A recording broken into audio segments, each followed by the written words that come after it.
하겠습니다. 그래서 개신교적 왜곡의 중요 특징으로 하나님을 배제한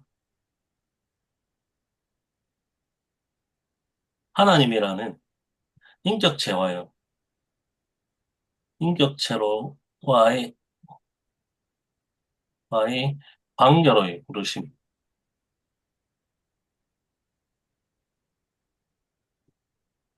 부르심이라는 핵심을 놓친 채 일 자체를 소명의 중요 요소로 여기고 이를 통해 내가 하는 일을 신성시하는 것. 이 부분들을 좀 얘기합니다. 그러니까 특별히 이 하나님이란 관계라는 핵심을 놓친 채 그런 것들을 한다라는 부분들이 그 핵심인 것 같아요. 예, 그래서 그런 부분들은 그냥 일만 강조하는 부분들에 대해서 세속주의로 갈 수 있다라는 부분들을 부각하고 있습니다.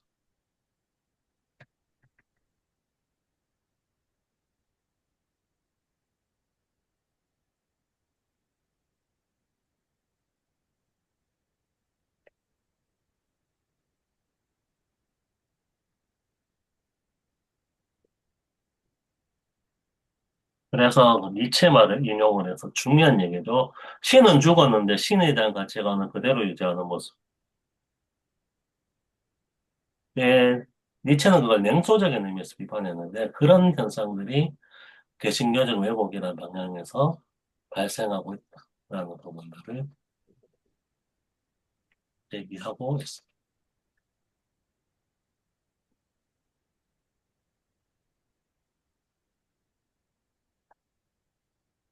음, 그래서 7장, 8장 함께 정리하면서 개신교 카톨릭적 왜곡에서는 하나님이라는 것들을 강조하는 과정에서 하나님에게 가까워진 특별한 소명이 있는 일은 중요하다고 하는 일종의 계급주의 같은 인상이죠. 그래서 그 목사 같은 직업은 중요한 소명이고 그렇지 않은 건 그 부분적인 소명이라고 얘기하는 방향에서 2차적 인소명.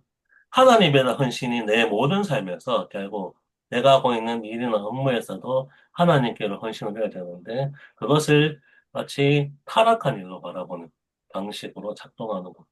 그게 카톨릭적 미국이라면은 그 이전에 1차적으로 부각하고 있는 그것을 회복했던 것들이 모든 곳에서 하나님이 부르신다라는 종교개혁을 통한 것인데 거기서 그 종교개혁 초반에는 그런 부르심의 일차적인 것이 인격으로의 부르심이라는 강조점을 놓치지는 않았는데, 그러면서 내가 하고 있는 모든 일에서는 그것에 대한 헌신으로서 내가 이 일을 감당하는 것이라는 부분들이 있었는데, 거기서 하나님과 관계가 빠져버리니까 일 자체가 그거 중요한 것이 되는 방향이 되죠. 그래서 그거 막스 베버도 얘기했던 프로테스탄티즘의 윤리학이론 내가, 내가 하고 있는 일에서 성공을 거두면은 하나님의 구원의 상징이다. 라는 얘기하면서 자본주의를 만들었던 그런 부분들도 이런 것하고 관련된다. 라는 말을 좀 자연스럽게 이어서 하고 있다는 생각이 듭니다.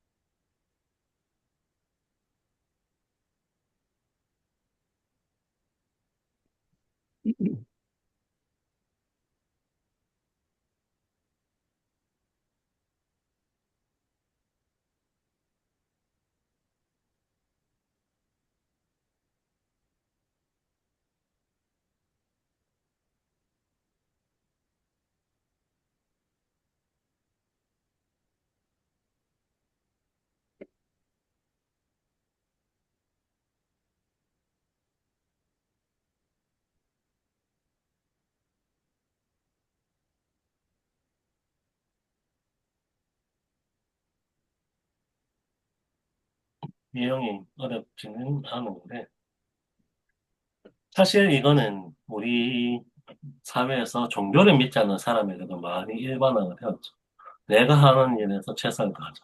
근데 그렇지만, 제일 처음에 나왔던 한 사례처럼 그 일이 그냥 생계수단 외에는 별 의미를 전달하지 못해서 힘들어서 억지로 소명의식을 짜내는데 그게 여기서 말하고 있는 것처럼 하나님과의 관계라는 부분들에 대한 방향성을 잃기 때문에 그냥 억지 왜곡이나 그 일중독처럼 나타나게 돼요. 그런 현상이 발생한다. 라는 거.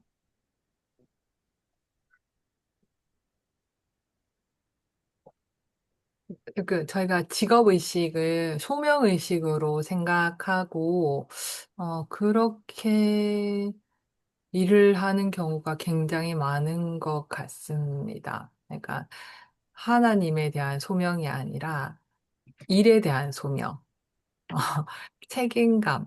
방금 말씀하신 것처럼 그런 것이 내 일을 성실히 함으로써 내가 할 수 있는 영역에서 열심히 하는 게 사실은 그냥 직업의식일 뿐인데 소명이라고 생각하는 경향이 좀 많았던 것 같습니다. 여기서도 이 부분을 좀 지적하고 있는 것 같은데, 음, 네,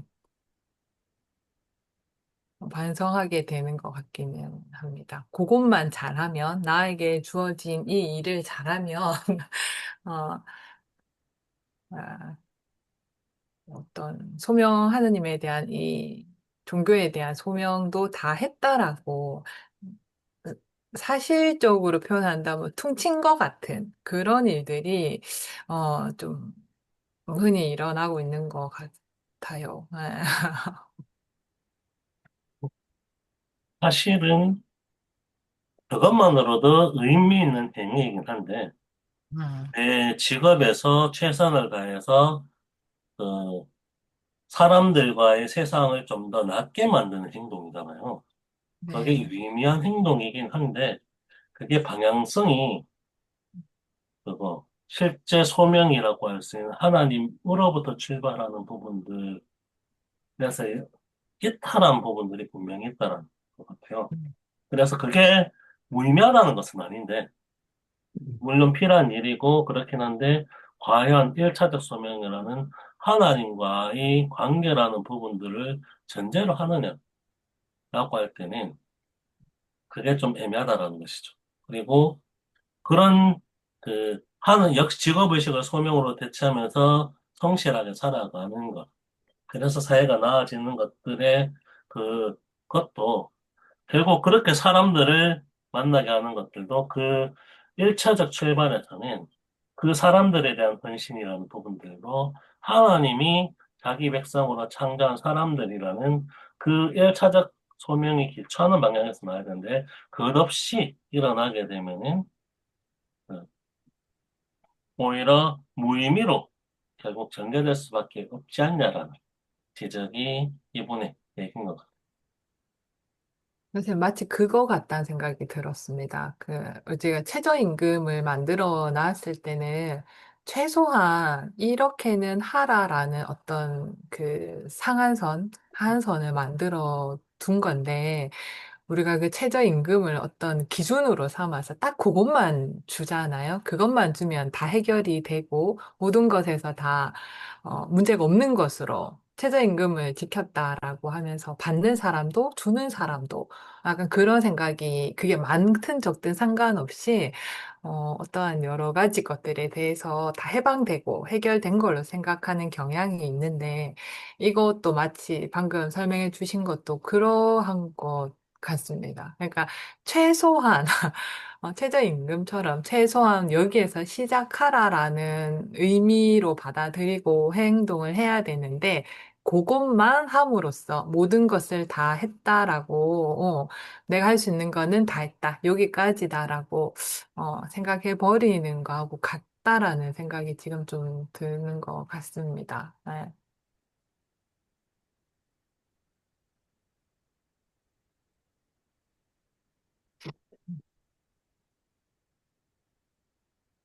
이게 세속화되어서 종교가 없는 사람들도 소명의식을 가진 수 있는 부분들이 음, 될 수 있는 현상이 나타나는 것 같고요. 그리고 그거 그리스도인의 헌신이라는 소명의 의미도 이 과정에서 쌤이 얘기했던 왜곡이 일어난 것 같아요. 사실 최저임금은 진짜 최소한이라는 건데 이것만 지켜도 된다라는 윤리적 정당화를 시켜주는 거잖아요. 그런 것처럼 그리스도인의 헌신이라는 의미가 예수님과의 관계를 맺는 과정 속에서 그분께의 헌신이라는 의미에서 지속적으로 그분과 관계를 맺어 나가려는 것. 그 속에서 내가 모든 곳에서 하나님께로 나아가고자 하는 태도로 나가야 되는데 그냥 내 직업에서 최선을 다했기 때문에 나는 하나님을 그래도 최소한으로 섬겼어. 그리고 주일 성수 잘하고 있잖아. 라는 것 정도로 축소시키는.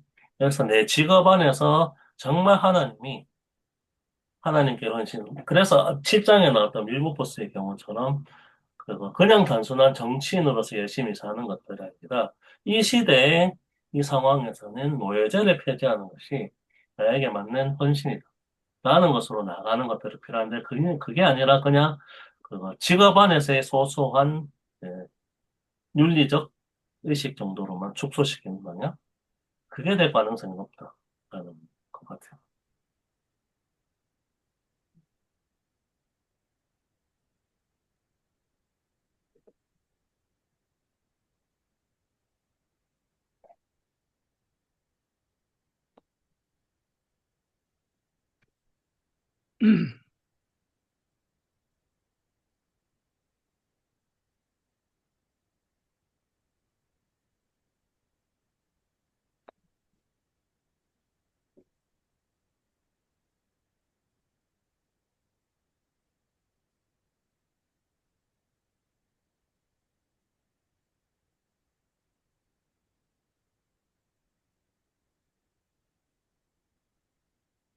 이 이야기가 좀 많이 되긴 됐는데 혹시 김재현 목사님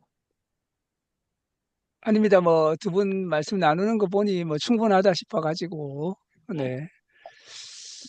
그 우선 이제 그 여기에서 그 소명 소명을 하시는 분, 이제 콜러 부르시는 분, 이 부르시는 분이 이제 굉장히 핵심적이라는 생각을 좀 했습니다. 그래 니체 이야기도 나오지만 기독교의 하나님을 부인하면서 기독교 도덕은 가져가고 싶고 이게 안 된다는 거죠. 그러니까. 근데 이제 부르시는 분을 인정하지 않으면서 또 이렇게 소명은 또 가져가. 왜냐하면 이제 어, 일의 의미를 발견해야 되기 때문에. 그래서 이제 왜냐하면 다들 우리가 일하면서 허무하게 일할 수 없고 생계 유지만을 위해서 일할 수는 없기 때문에 일의 어떤 의미를 발견해야 되는데 이제 이분은 궁극적으로는 부르시는 분이 없이 그런 일의 의미를 발견하려고 하는 시도의 한계에 대해서 많이 이야기하시는 것 같아요. 그래서 이제 이 어떻게 보면 난국이 있는 거죠.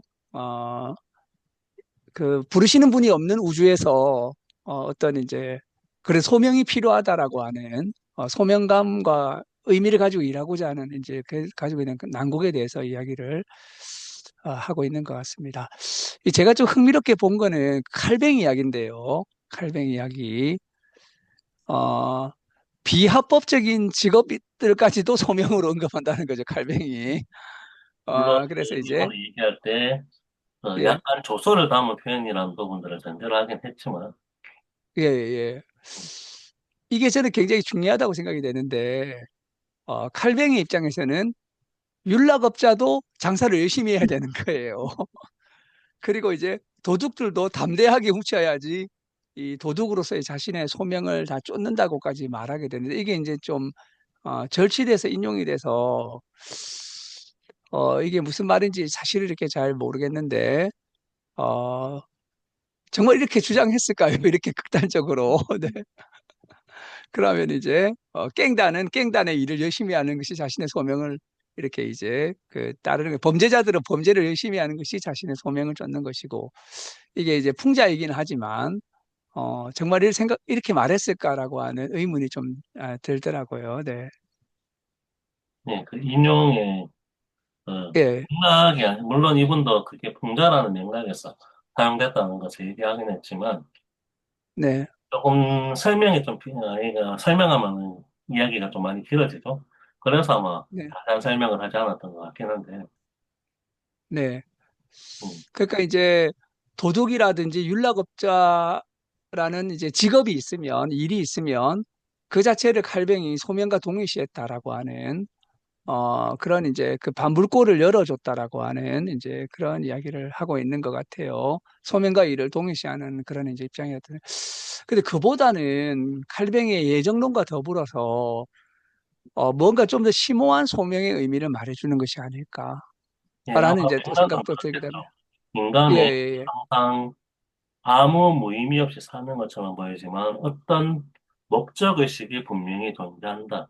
그게 바로 예, 목적의식의 소명이고, 그러면서 그 소명은 심지어 비합법적인 일을 저지르는 사람에게도 있다라는 부분 얘기하면서 그 네, 목적으로의 부르심, 그리고 그 목적의식으로의 부르심이라는 의미에서 인, 하나님의 인격체가 분명히 존재함, 이런 부분들을 얘기하는 중간 맥락에서 등장하는 것 같긴 같은데, 네네. 그걸, 물론 풍자라는 부분들을 전제하고 설명을 하긴 했죠.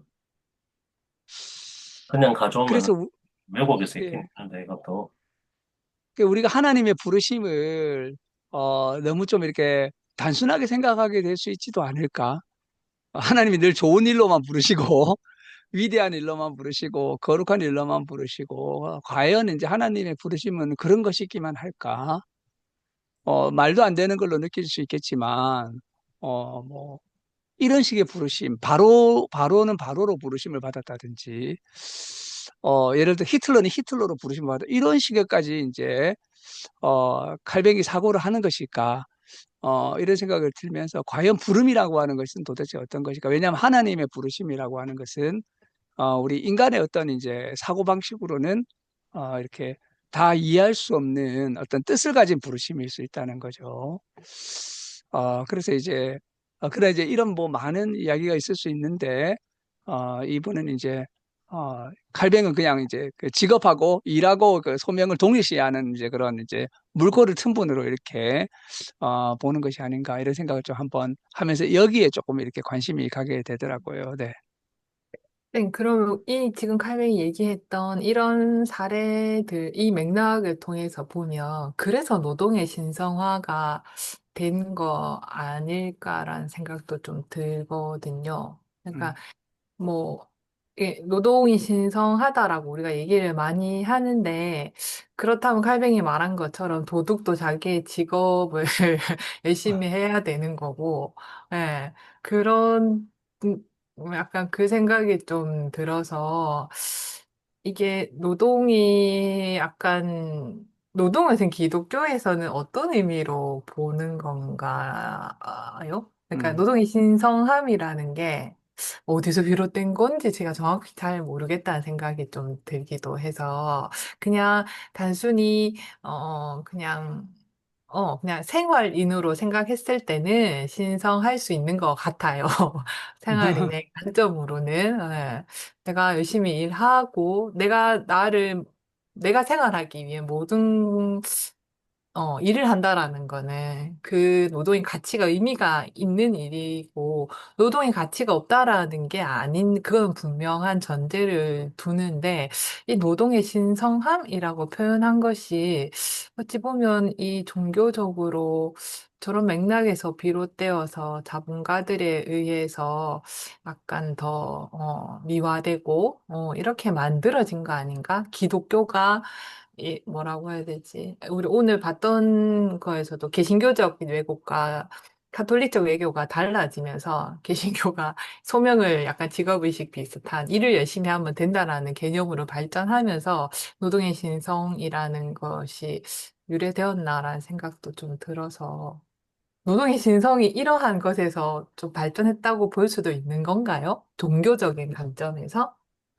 그건 종교적인 것도 되는데, 막스 베버가 음, 특히 칼뱅의 예정론이 어떤 점에서 프로테스탄트의 윤리학이 되었는가라는 것들을 사회학적으로 분석한 음, 게 프로테스탄티즘의 윤리학인가 그런 책인데 거기서 송혜명의미가 이 부분하고 좀 관련된 얘기가 되어 있어요. 칼뱅의 예정론이라는 것들은 결국에는 그거 인간의 구원은 인간에게 결정된 것이 아니라 신에 의해서 전적으로 예정되었다라는 부분이기 때문에 그래서 그런데 그거는 인간이 알 수 있는 영역이 아니고 근데 신에 의해서 결정되기 때문에 인간이 어떠한 거는 무관하게 그 우리의 구원이라는 것들에 끊어낼 수 있는 데는 없다라는 부분들로 연결되기도 하긴 하는데요.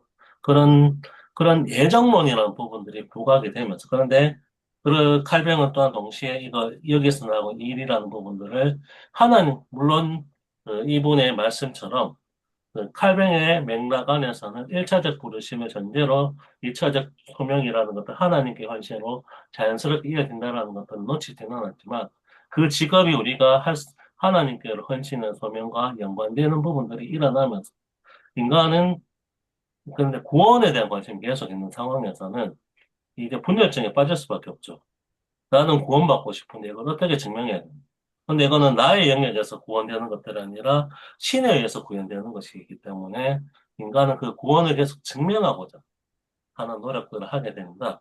그게 일과 관련되어서 내가 뭐 그 교회에 열심히 나가고 이런 것도 되긴 되지만 윤리적인 측면에서 그 내가 하나님께로부터 받은 소명을 잘 수행되어서 거기에 대한 대가가 많다라는 것은 구원을 받은 것을 입증해 주는 요소로서 기능하게 된다는 얘기를 하면서 자본주의 윤리라고 할 수 있는 정직하기라는 그런 소명으로서의 직업, 이것이 예정론과 관련해서 발생하게 되면서 자본주의의 윤리학이 발전하게 되었다라는 것들을 사회학적으로 약간 설명을 하고 있죠.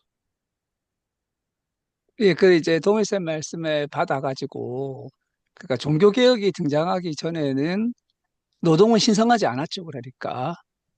노동은 이제 수치고 버리고, 그건 이제 뭐 고대 사회의 가부장제대, 여자들이 하는 게 노동이 가사노동이고, 노예들이 하는 게 노동이고, 정말 복받은 사람은 노동을 안 하는 거죠. 그러니까.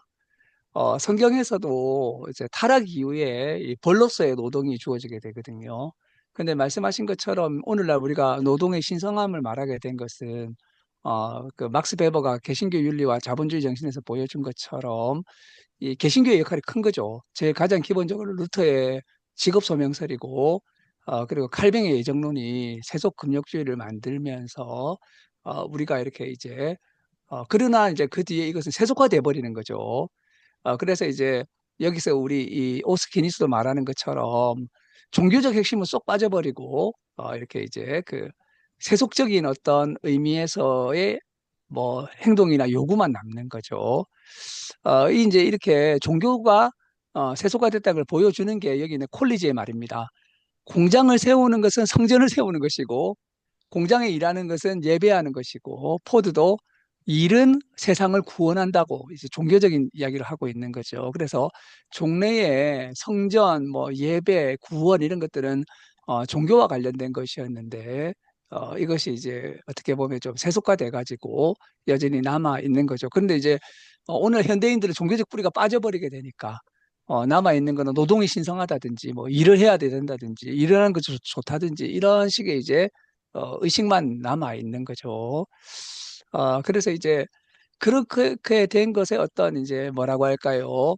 한계와 문제, 이런 이제 그 세속화된 사회에서 의미를 찾을 수 없는데, 이런 이제 계속 일은 해야 되고, 뿌리는 저기 종교적인 것에 있었고, 이런 것을 이렇게 이제 진정으로 회복하기 위해서는 이제 부르시는 자로 말미암은 1차 소명과 2차 소명을 건전하게 회복하는 것이야말로 올바른 이제 소명의 삶을 살 수 있는 길이다라고 이분이 이야기를 하고 있지 않은가 이런 생각이 좀 듭니다. 네.